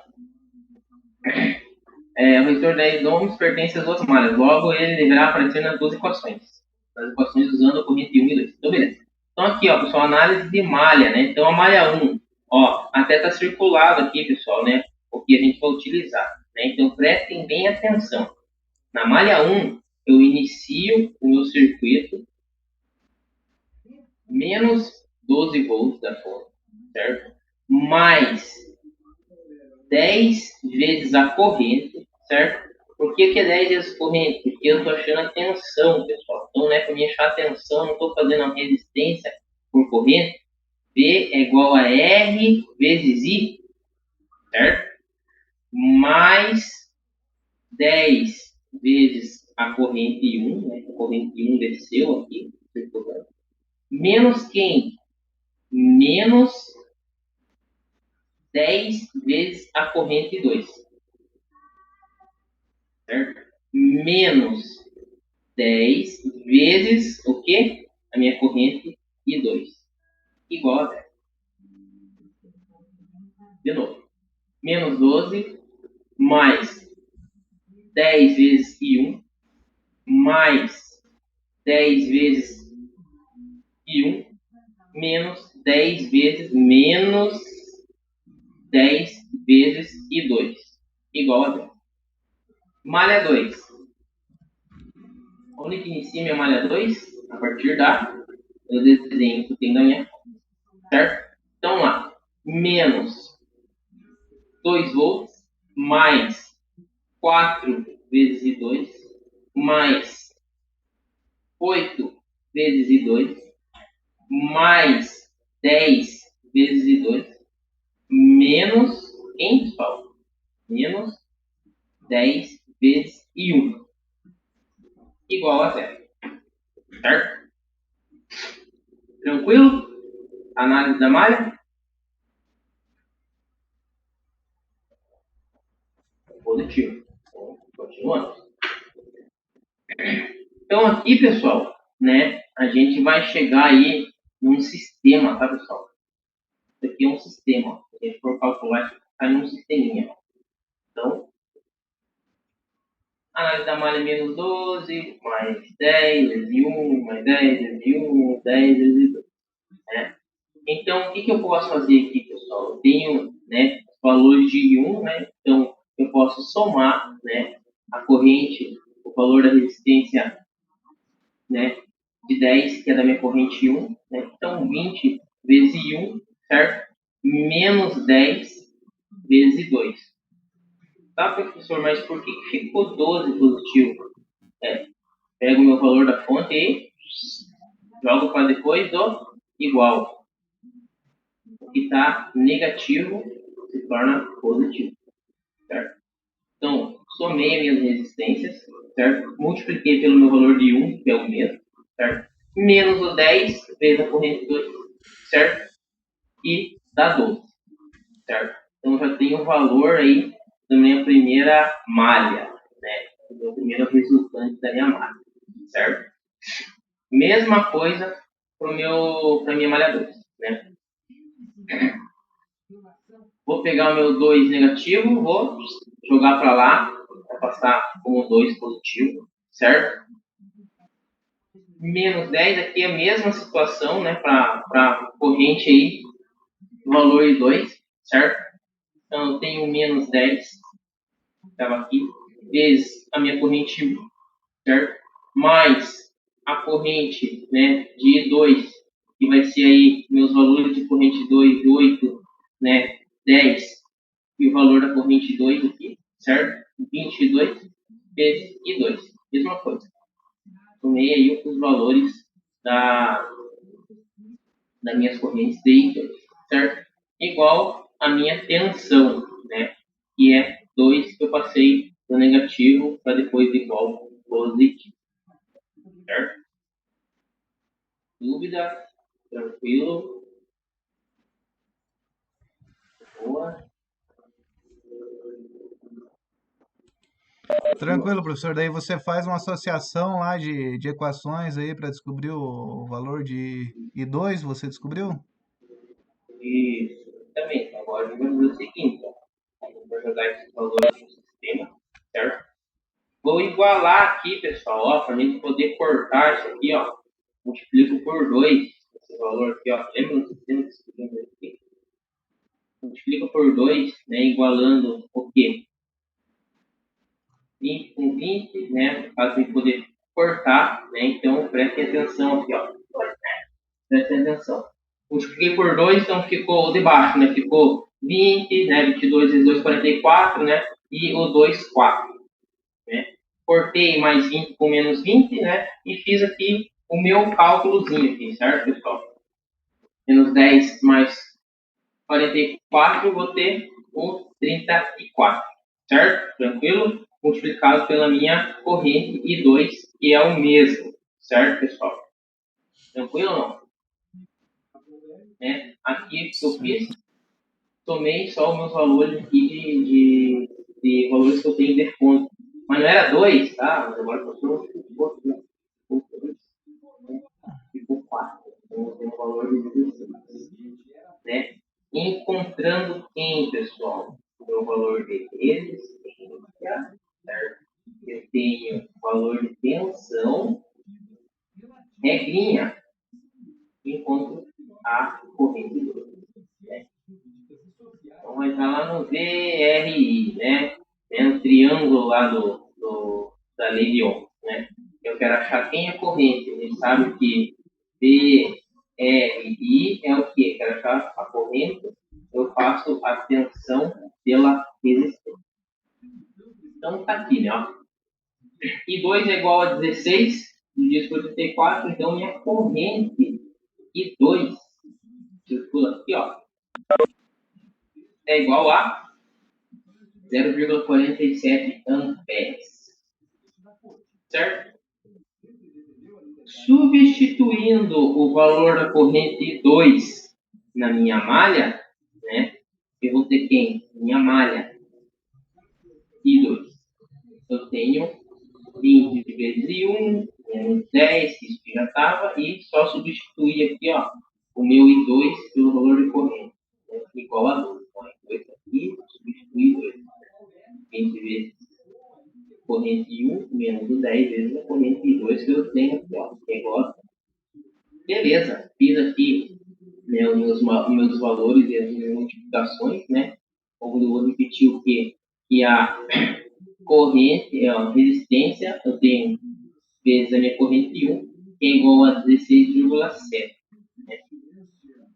O que está multiplicando, vai passar dividindo aqui, né? Joguei aqui a minha valor de corrente. 16,7 divididos por 20, 0,83. Certo, pessoal? Encontrando quem? Os meus valores de corrente I1 e os meus valores de corrente I2. Certo? Dúvidas? Tranquilo? Eu tenho, professor. Vou dar uma analisada aí. É o seguinte, na malha I1 aí, na malha 1, então significa que vai nos valores lá, professor, vai nos valores dos resultados lá no outro slide. Então significa aí que a resistência total aí é 20? A resistência total 20, né? Resistência total é 20. Mas só que daí alterou o valor mesmo alterado o valor da DDPI, da tensão. Tensão foi para 16,7. Para você conseguir a corrente, né? 0,83 amperes. É assim que eu considero. Daí eu vou considerar agora essa equação, essa última equação aí. Essa última equação, né? A resistência total de 20 ohms, a corrente elétrica de 0,83 amperes e a tensão de 16,7 volts. É esse que é os valores que eu obtenho daí no final, ou considero 12 volts no final? Não, considera o valor que você encontrou de 16,7, né? Para dividir aqui o 16,7 por 20. Então eu já considero 16,7 de tensão, então. Isso. Da mesma forma da malha 2, daí, que eu considero daí o 16 de tensão e o 34 de resistência total e o 0,57 de corrente. Isso aí. Ok. Maravilha. Né? Assim, pessoal, o que o professor fala para vocês? Aqui, ó. Isso aqui está em circuitos assim, com duas malhas, tá? Circuitos mais tranquilos, perfeito. Mas poderiam se colocar aqui, ó, circuito com uma malha tipo assim, ó, com 3 malhas. Então, vocês têm que fazer um sistema com 3 equações, certo? Caso seriam 3 equações em um sistema. Né? Então, o que o professor recomenda para vocês? Né? Sempre ficar atento no quê? Sinais do circuito. Né? Que é positivo, que é negativo, que entra, que sai. Né? Fazer a análise da máquina. Não adianta a gente querer fazer com pressa, igual a sucessão de resistor, porque a gente se perde muito fácil, tá? E lembrar das regrinhas de sinais lá, tá, pessoal? E aí, com I, e 2 e 2, consegue somar a regrinha lá que é o que passa depois do igual se torna positivo, né? Regras, conceitos básicos aí que vocês têm que ter aí nos conceitos que vocês têm de matemática. Certo? Então, análise de circuito, agora, a partir de agora, a gente vai estar trabalhando aí com circuitos, pessoal, independentes, tá? Independentes, né? A gente vai encontrar, por lei de Kirchhoff aí, quais são os valores de corrente de circuito, ou de tensão. Então, análise de circuito. Falou em circuito elétrico, de cara você entende que é a corrente aí do análise do meu circuito. Certo, pessoal? Tranquilo? Aqui o próximo slide é um exercício que eu vou colocar para vocês, mas aí vocês me falaram aí que vocês estão com 5 listas e eu vou dar uma olhada no portal lá de novo, porque 5 listas, não lembro de ter dado tanta lista assim, mas tá bom. Daí não vamos colocar exercícios aí para vocês. Se vocês querem exercício aí para vocês praticarem já. Não, não, não, professor. Ó, cara, pegar aí, sexta-feira vocês vão estar tranquilos aí, ó, na folga aí. Calcular uns circuitinhos aí para encontrar as malhas aí. Por isso mesmo, bem, que você falou, sexta-feira é para estar tranquilo, não para ficar fazendo cálculo. Chega, né? Não, tá de boa, pessoal. Tá Professor, tranquilo, não vou dar mais esse de hoje. Pode falar, Juliano. esse último slide aí, que você mostrou o resultado, a gente observando, né? Talvez assim, só para a gente fazer uma coerência de tudo que foi feito até agora. Na malha um e na malha 2, né?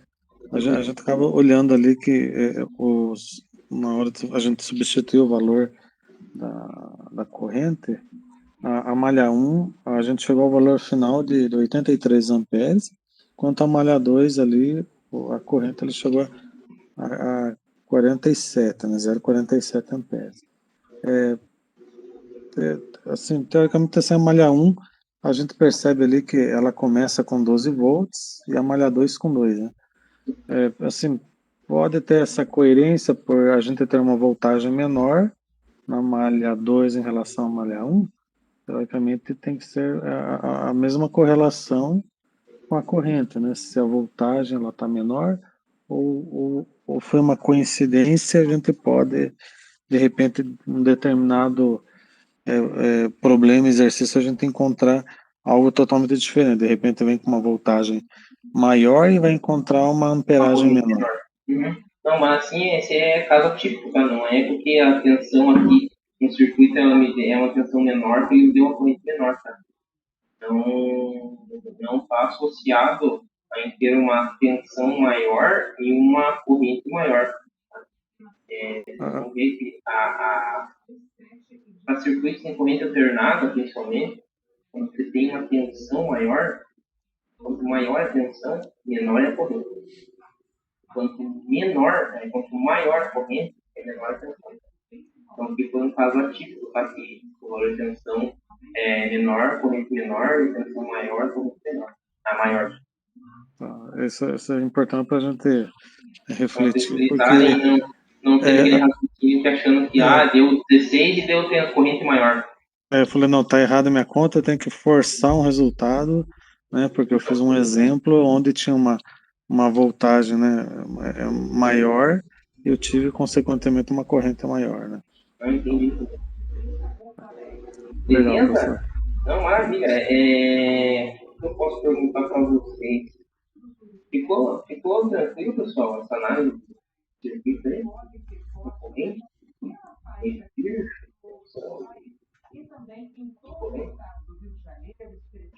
Tá tranquilo. Eu não vou passar exercício, pessoal. Vai ficar uma listinha que é tão boa para a gente fazer isso. Análise do circuito aí. Então, vocês estão com isso aí, né? Não vou passar nenhuma lista, tá? Professor, a gente vê que é um conteúdo bastante técnico e complexo, né, professor? Assim, a gente consegue, desde o início da disciplina, a gente já viu bastante coisa em pouco tempo, né? E acho que é importante, assim, a gente tentar assimilar, né, até acho que no desenvolvimento, na nossa performance como um futuro engenheiro, né? Não, Para a gente ter essa noção, né? Pode ser que eu não vá trabalhar diretamente com atividades envolvendo eletricidade, mas o mínimo para eu poder ter um senso crítico, né, acho que é importante. Só aproveitando esse gancho do Juliano, aquela aula de terça que eu perdi fez uma puta falta pra mim. Eu tive que pedir ajuda pra colega minha pra poder me explicar como que você fazia a leitura lá, porque eu olhei os slides lá, tentei ler, tentei fazer e não consegui. Daí depois que eu conversei com ela, pedi pra ela dar uma explicada pra mim, daí que começou a vir a ideia. Então, essa questão aí do conteúdo que ele falou, realmente, toda aula a gente tava tendo algo diferente, então fica meio criterioso essa questão de você entender o conteúdo. Eu acho que só ficar jogando conteúdo pra gente sem absorver da melhor forma possível esse conteúdo, pra gente poder aprender da melhor forma. assim, pessoal, eu estou tendo a experiência da aula de forma remota pela primeira vez, tá? É bem diferente, você está no quadro aí, né? Tudo, fazendo conteúdo. Mas, assim, qual que é o intuito da disciplina, né? Entender aquela coisa, né? professor, tá meio baixo o teu áudio. Você tá usando fone? Tô usando fone, estão me ouvindo? Eu acho que ele tá usando o microfone do notebook aí, o negócio. Não tô usando o microfone com fone. Tá de boa? Não, mas eu digo, o programa ele deve estar usando o microfone do coisa, entendeu? Não sei se você selecionou. Mas porque tá bem baixo teu áudio. Deixa eu ver aqui. Microfone.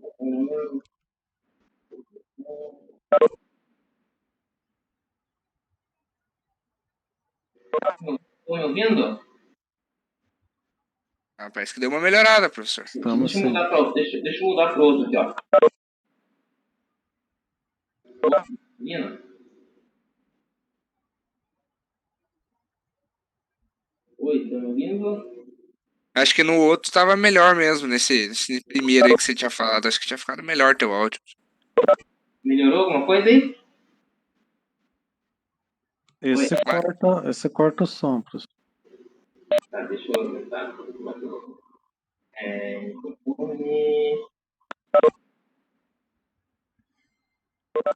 Estão me ouvindo? Tá melhor? Tá pior? Tá horrível? Tá bom?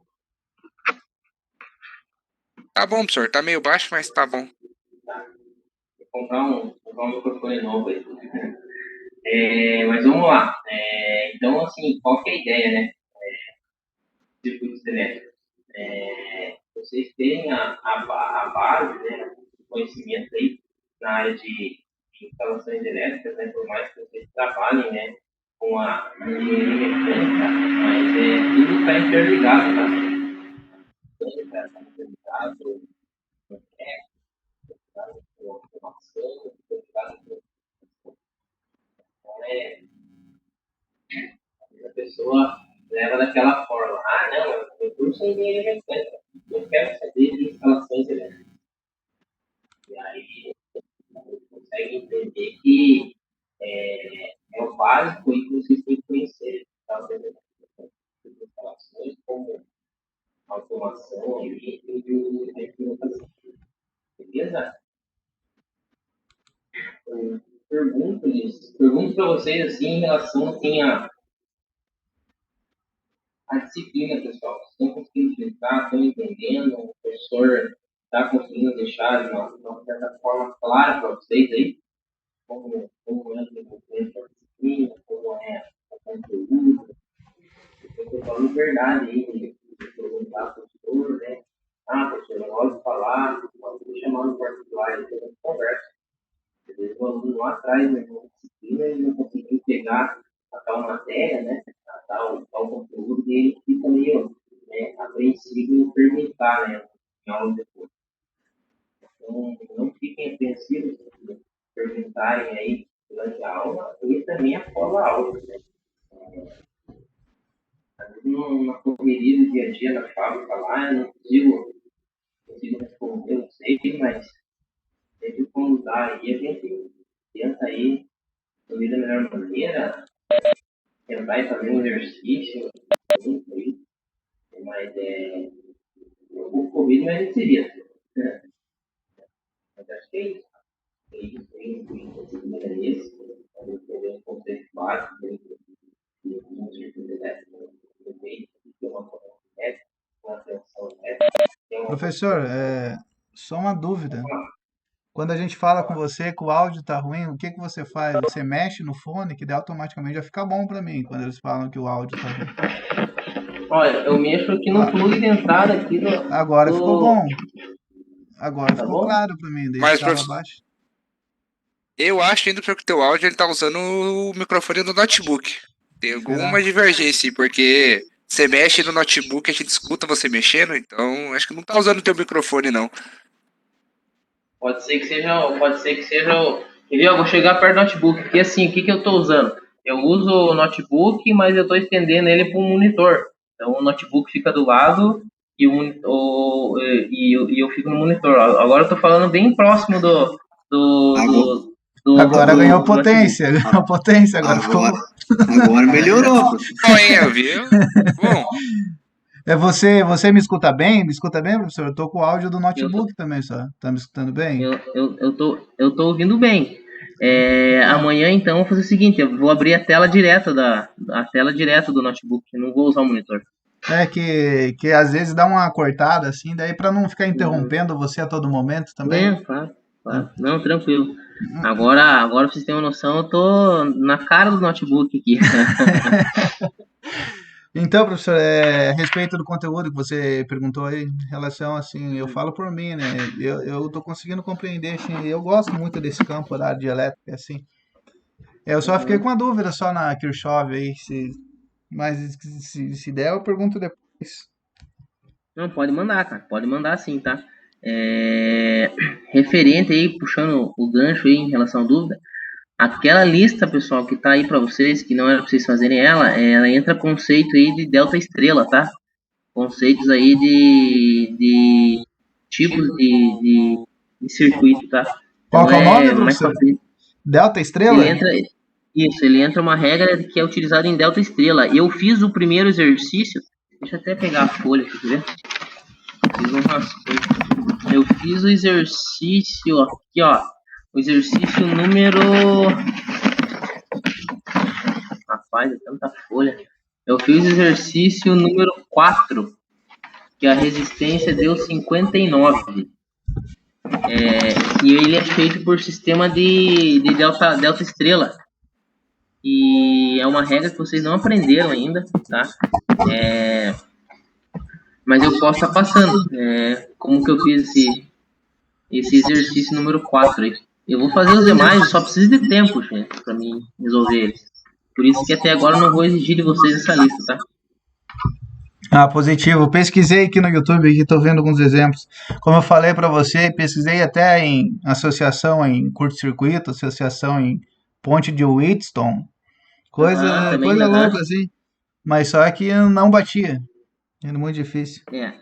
Se você verificar ali, eu vou até mandar uma foto, vou mandar uma foto aí para que coisa eu mando para Flávia e eu me peço aí, me chamem no WhatsApp que eu mando a foto do exercício número 4. Ele deu 59 ohms, tá? Sim, mas é bom, professor. Tá? Deu ponto de partida, né? Pela qual parte do circuito a gente começa a fazer o cálculo, é bom? Não, tranquilo. E assim, é um pouquinho, é bem mais chato, tá, de fazer. Bem mais chato mesmo, né? Você redesenhar o circuito, daí você tem que jogar ele num desenho de um delta mesmo, que eu falo delta mesmo, né? Um triângulo. Delta triângulo, tem que redesenhar isso. Tem que redesenhar ele numa forma de um delta triângulo mesmo. Mas assim, esse eu consegui chegar no 59. Os outros eu não fiz ainda, tô refazendo. É questão de tempo mesmo que falta. Mas eu não vou exigir essa lista de vocês e fica ela aí para vocês quebrarem a cabeça aí. Eu acho que é isso. Eu vou abrir aqui o portal para a gente fazer a chamada aí, tá? Só um pouquinho. Ok, professor. A dúvida era só sobre o seguinte, sobre ali o uso da equação de Kirchhoff para ver as equações, calcular tanto a corrente quanto a diferença de tensão. Tá me ouvindo? Tô te ouvindo, É que ali naquela malha que você mostrou tem duas fontes ali, né? Duas DDPs ali, né? De 12 volts e 2 volts. Porque se fosse uma normal, daria para ir calculando também, né? Da mesma forma, né? Lá da associação de resistores. Daí você acha a resistência total, se você tem a voltagem, você consegue achar a corrente em cada resistência, né? Consegue. Mas aí como você tem duas fontes, né, cara, daí tem que partir a malha 2 parte da fonte de 2 volts, né? Isso fica mais complexo mesmo. Daí a Kirchhoff, então a definição Kirchhoff se usa mais é quando você tem mais fontes no sistema, daí? Seria Sim, isso? quando você tem mais fontes. Dependendo da equação, pode entrar fontes de corrente, tá? Quando entra fontes de corrente, daí você vai ter que determinar os valores de tensão, geralmente. Porque você tem corrente, né? Professor. Aí você vai ter... Oi, pode falar.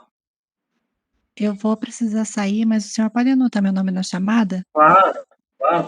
Fique tranquilo. Na verdade, já está quase estourando o tempo. Já estamos... A aula já finalizou praticamente, mas fique tranquilo, né? Que eu coloco a presença para você, tá? Tá bom, então. E o Kelvin, só para avisar de novo que ele está em turno, professor. Obrigada. Aham, não, eu passei pra. Viu, deixa eu só falar uma coisa aí. Eu passei pro pessoal pra Kelly da coordenação. Será que os exercícios ele tá fazendo? Pelo menos os exercícios, não? Ele não tá conseguindo ver. Ele falou que tá fazendo, professor. Só. Inclusive, ele falou para mim que esse exercício que é para entregar hoje, ele já entregou. Ah, então maravilha, então. Qualquer coisa você pede pra ele entrar em contato com o professor, tá? Manda uma mensagem pro professor aí pra gente tá alinhando aí as dificuldades dele, tá ok? Ok, professor, aviso sim. Obrigado, tá? Tenha uma boa noite. Deixa eu abrir lá a chamada então, pessoal. Só um pouquinho.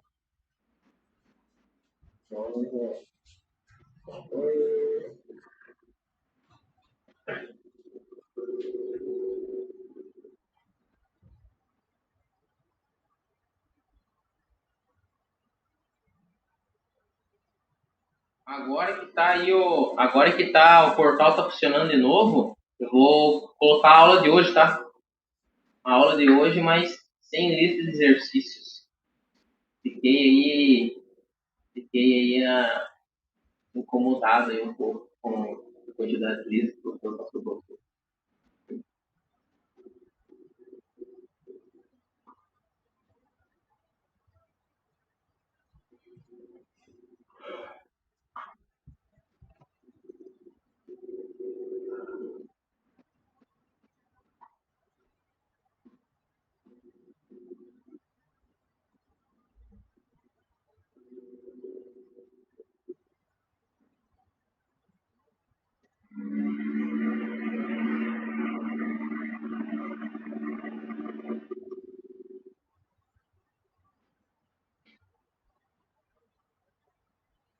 Vamos marcar nossa prova, né, gente?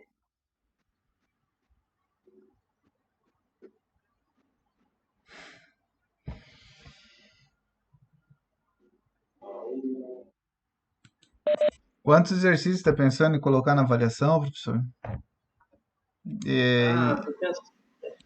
Tô pensando em colocar aí, acho que uns 10 exercícios,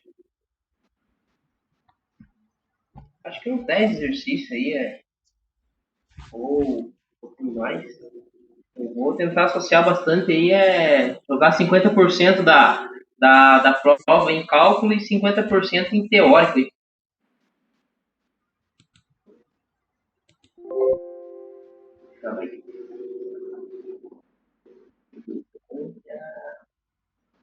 Bom, com essas listas aí, vocês já...